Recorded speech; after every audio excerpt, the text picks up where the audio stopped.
Solicitor दिवंगत गुलाबराव शेळके यांनी स्थापन केलेल्या जीएस महानगर कोऑपरेटिव्ह बँकेची निवडणूक सुरू। मुंबईतील जीएस महानगर सहकारी बँकेच्या निवडणुकीत चुरशीची लढत। गीतांजली उदय शेळके यांच्या पॅनलची एका जागेवर बिनविरोध निवड। निवडणुकीच्या प्रचारात गीतांजली शेळके यांची आघाडी। बँकेच्या संचालकांच्या 18 जागांसाठी 1 जूनला मतदान घेण्यात येणार आहे। नमस्कार।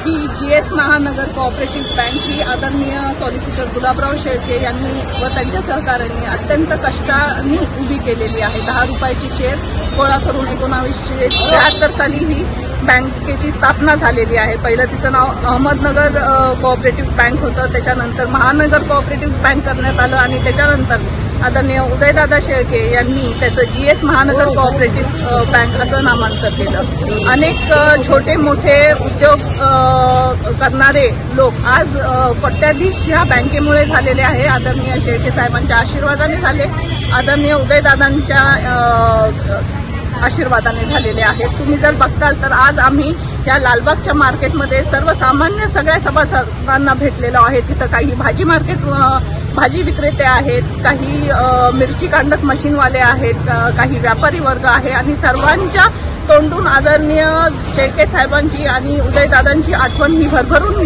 निघत होती व त्यांच्या डोळ्यातनं त्यांचे भाव निघत होते।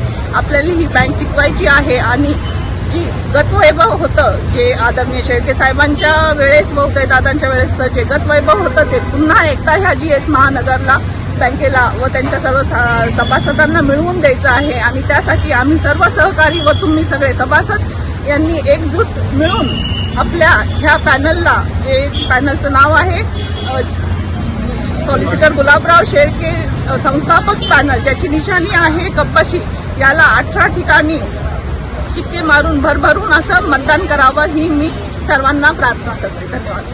अशाच ताज्या आणि महत्त्वपूर्ण घडामोडींसाठी पाहत रहा राष्ट्र सह्याद्री न्यूज। राष्ट्र सह्याद्री न्यूजला लाईक करा, शेअर करा आणि सबस्क्राईब करा।